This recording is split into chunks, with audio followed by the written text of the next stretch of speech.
Hello everyone and welcome to today's video. My name is Alan and I'm one of the GMAT trainers in the Kenya Airlift program. So in today's session, we're going to be talking about comparison errors. And so let's see what they are about. So what are comparison errors?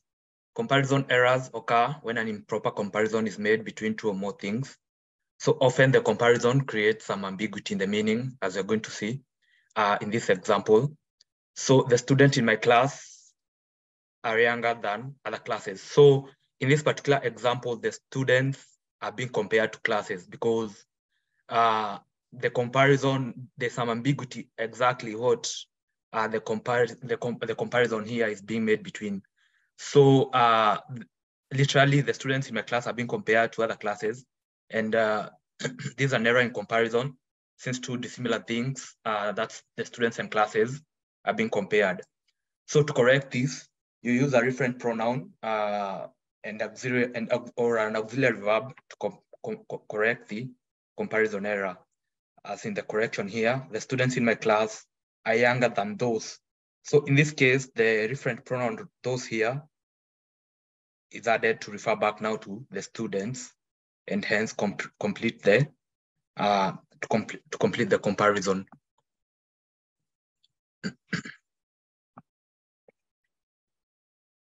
So we're going to look at the possessive versus the attributive form of comparisons. Let me just clear the drawings. So comparison errors can also be corrected by using the possessive form. So the possessive form essentially is the use of an apostrophe to a noun to indicate that you're referring to ownership or possession. So do not mix the possessive form and the attributive forms, as that affects parallelism. So these examples illustrate that. For example, it's incorrect to say Safaricom's profits. The first form here is the possessive form because it uses the apostrophe to refer to the profits of Safaricom, which then would be the attributive form. So Safaricom's profits are greater than Airtel. So since this is the bare noun without the attributive form or without the apostrophe to denote possession, then that's incorrect. It's also incorrect to say Safaricom's profits are greater than those of Airtel.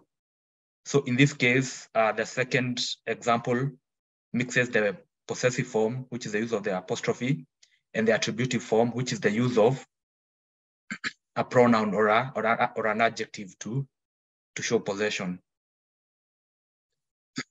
So how you correct that?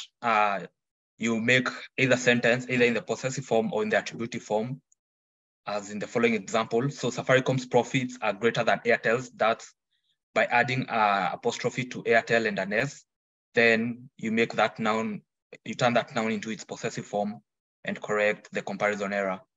In the second example, the profits of Safaricom are greater than those of Airtel. So by adding the adverbial clause, the profits of Safaricom, the profits of, so then that corrects the comparison error.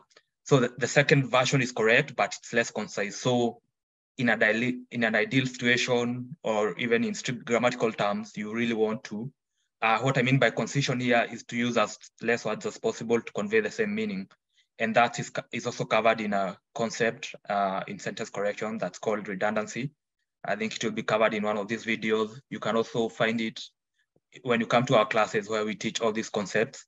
And ideally, this version here is more correct. So maybe you can put a double tick there than the second one. The second one is grammatically correct, but it's less concise. So then you're going to look at the comparison markers. So comparison markers include like, than, as, different from, similar to, in contrast to, and others. You can read more on those. I'll provide a suitable resource where you can find enough content on comparisons just to further your understanding. So then we're going to look at the like versus at the uses of like and as. So like is used to compare nouns. So you ought to note that. And these are some of the tidbits or some of the little nuances that we always give to our students in the Kenya Airlift program GMAT training.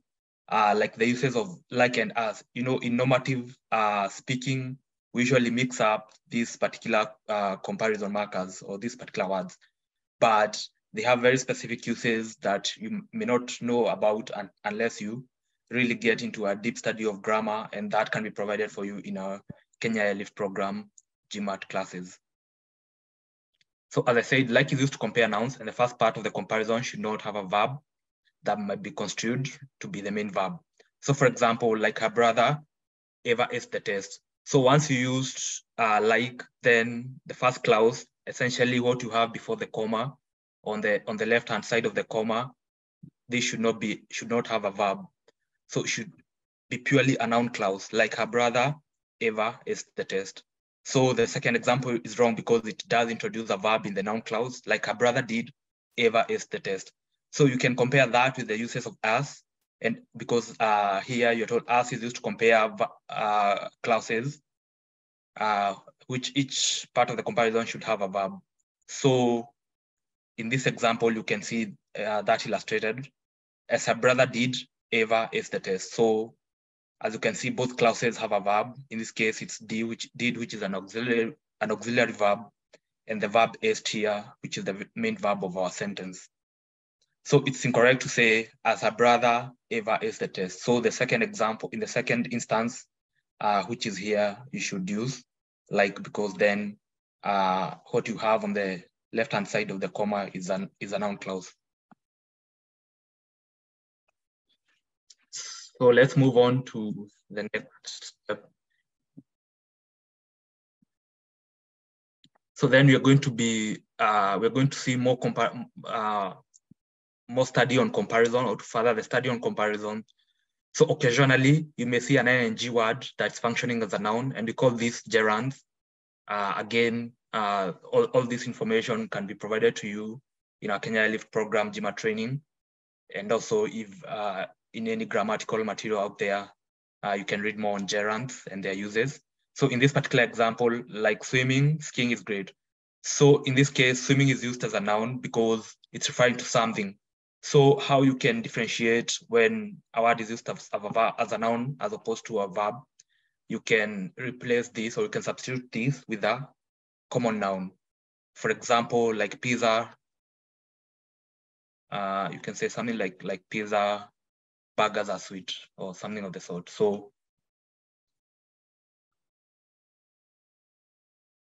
because just off the top of my head.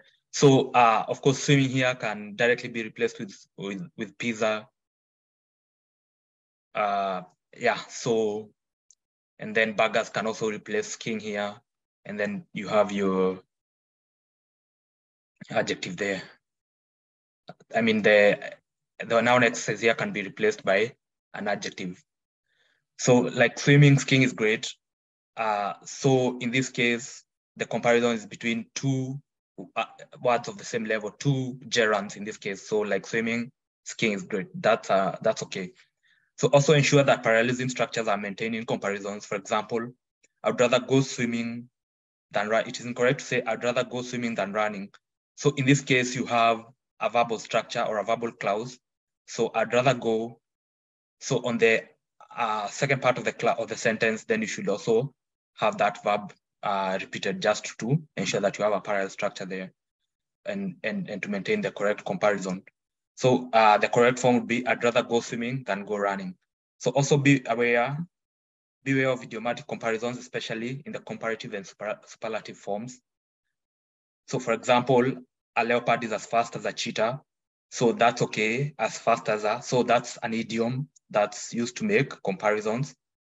You probably remember from your primary school and secondary school, you'd say as fast as a cheetah, you know, as timid as a mouse. So all those idioms that you learned back then, they find applications even in, they're used to compare nouns. And also in the second part, you can see the idiomatic form, Tom is taller than his mom. So when you use the comparative form, then that is the superlative form, of course. If you remember again from your grammatical background, that we have the if you have a verb, say, or an adjective, sorry, if you have an adjective like tall, then you can permutate it into the comparative form would be taller. And the superlative form. So of course, the comparative form of this is taller, taller.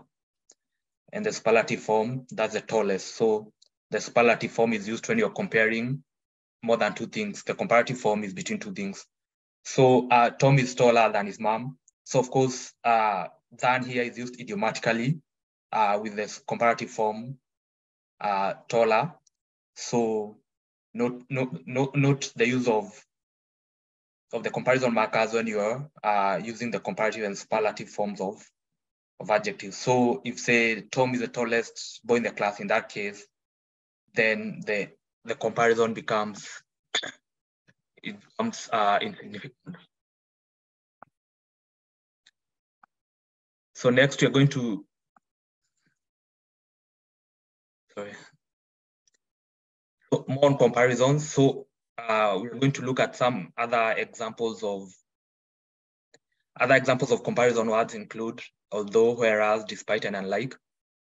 So comparison words can appear in the beginning, such as although he went to class, he didn't pass the exam, something of the sort. So also unlike and however, those can be used at the beginning of a sentence. Comparison words can also be used in the middle of a sentence. Yeah, they can be used at the beginning and also in the middle of a sentence. So when a statement is a comparison, it presents an easy avenue for eliminations in terms of agreement of what is being compared against each other and the sentence structure. So like in this example, unlike Kenya, Uganda is a landlocked country. So that's correct because it's comparing two countries. That's Kenya here and Uganda. So that's a good comparison. That comparison is grammatically correct.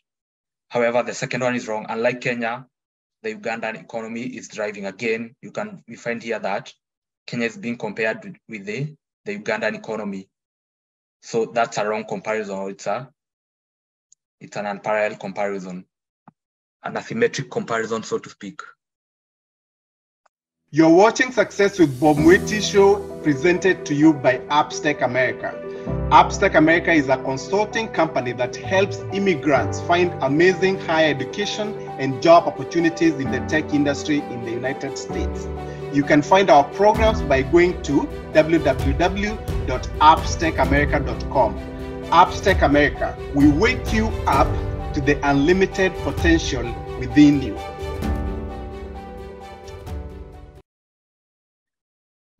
So we're going to look at the omitted words in comparison. So you can omit units, verbs, and even whole clauses from the second term as long as there's no ambiguity in the comparison. So for example, whereas I drink 2 quarts of milk a day, my friend drinks 3. So of course, the phrase quarts of milk a day has been omitted from that because it's redundant. The reader does understand that 3 refers to quarts of milk a day. It's a quantity word for the quarts of milk. In the second example, I walk faster than Brian. So you can omit the word walks here because then that would be redundant. And redundancy is one of the errors in sentence correction. We're going to be looking at it in one of our videos. So stay tuned to this channel for more on that.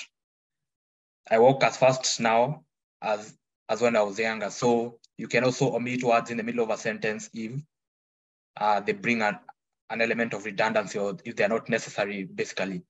So I walk as fast now as when I was younger. So without including the words as I walked when I was younger there, then you still convey the same meaning. So some omissions can lead to ambiguity and should be avoided. For example, I like cheese more than Yvette. So in this case, the sentence can connote two meanings. So it's not clear if I mean that I like cheese more than I like Yvette, or I like cheese more than Yvette. So I hope that's clear. So the two meanings are I like cheese more than I like Yvette, or I like cheese more than Yvette does like cheese. So those two meanings this sentence can connote the two meanings, and hence it's a bit ambiguous.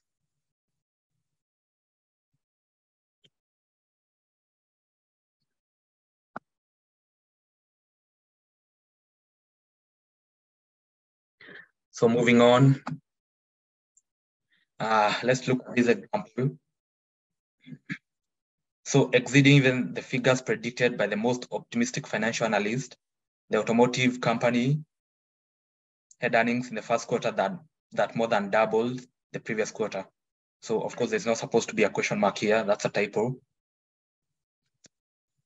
So of course, when you look at this sentence, I'll read it. Exceeding even the figures predicted by the most optimistic financial analysts, the automotive company had earnings in the first quarter that more than doubled the previous quarter.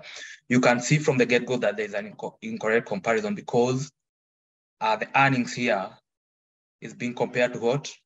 The earnings in the first quarter. So of course, your first task then would be identifying the comparison markers as we discussed before. So the comparison marker here will be than. So more than is used as a comparison marker, and then it so signals you that there's a comparison being made. Then you ask yourself, what is being compared to what?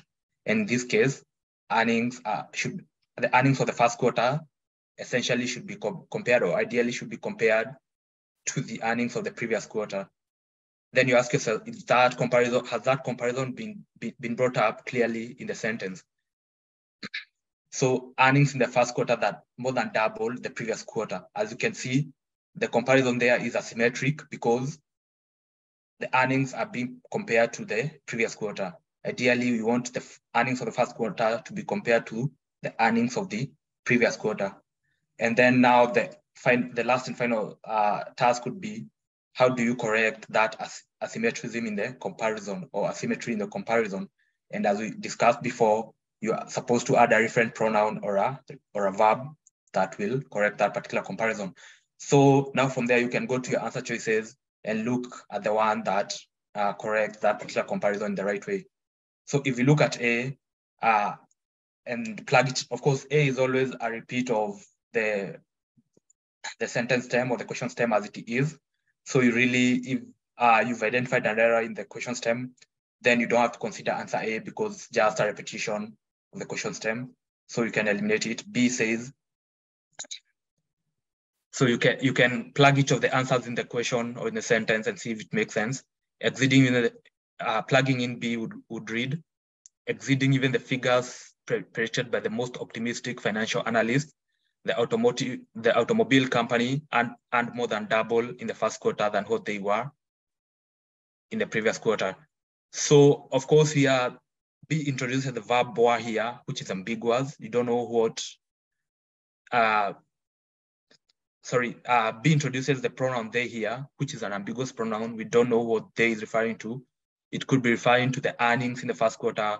It could be referring to the automobile company. So in this case, we have an ambiguous pronoun, and which makes being correct. Looking at C, exceeding even the figures predicted by the most optimistic financial analysts, the automobile company had first quarter earnings that more than doubled those in the previous quarter. So let's look at an example just to illustrate this particular concept and to make it more clear. So the sentence reads, or the question reads, exceeding the figures predicted by the most optimistic financial analysts, the automobile company had earnings in the first quarter that more than doubled the previous quarter. So when you come across a question like this, the first task for you will be to identify where the comparison error is. Of course, first, you have to identify that there is a comparison error, and two, you have to identify where it occurs. And how you go about that, first is by identifying the comparison marker. And in this case, the comparison marker for us will be, the comparison marker here is more than, because then that shows that there are two things being compared, that A is either greater than B or A is more than B. So then you see that there's that comparison structure A and B, and that will give you a signal that there's a comparison being made. So after that, then you are supposed to identify which two elements are being compared or which elements are being compared. And in this case, then we are comparing the earnings of this particular company's earnings in the first quarter and those in the previous quarter. So once you are able to identify those two elements, then you ask yourself, has the comparison been made in the right way? And in this case, redo the sentence, ensure that there's a symmetry in the comparison and there's a logical symmetry to the comparison.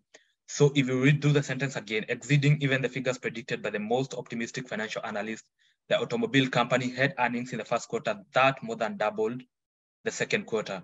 So after reading that, then you realize that there is an asymmetry in this particular comparison because the earnings in the first quarter are being compared to the second quarter. So in this case, we are comparing earnings to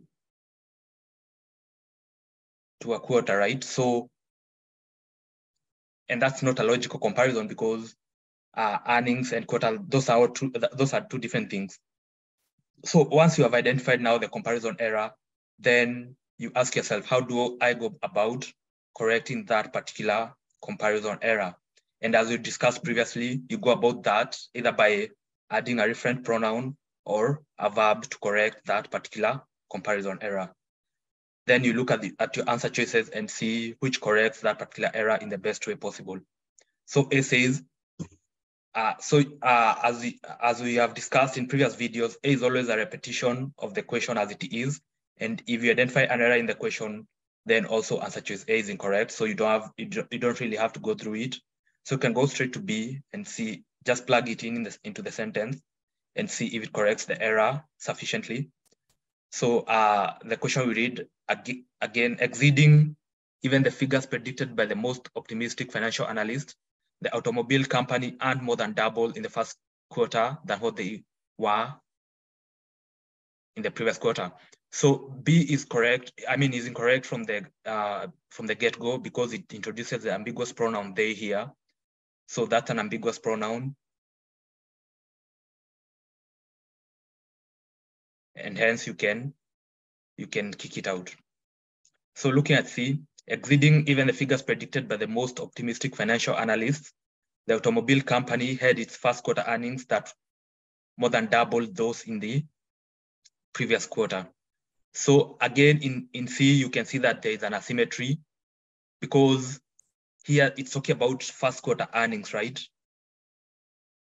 And then in the second part of the comparison, it introduces the referent pronoun they. So that introduces, that compromises the parallelism in that particular structure. So if you are talking about head earnings in the first quarter, in the original state, we have the pronoun in here, and I mean the preposition in. So that's a prepositional phrase, and you have to maintain that particular parallel structure for the sentence to be correct. So if you had, so the company had first quarter earnings. So if there's an in here, then there should also be another in the first part of the parallel structure. So it should read, the company had earnings in the first quarter that more than double and not first quarter earnings. So that compromises parallelism and you can kick it out. D reads, exceeding even the figures predicted by the most optimistic financial analysts, the automobile company's earnings in the first quarter were more than double. So again, the company's earnings in the first quarter were more than double. This doesn't really correct the comparison error because if you complete the sentence more than double the previous quarter, again, it compares earnings with a quarter as in A and the original sentence. So D is incorrect. So looking at E, exceeding even the figures predicted by the most optimistic financial analysts, the automobile company's earnings in the first quarter were more than double those of the previous quarter.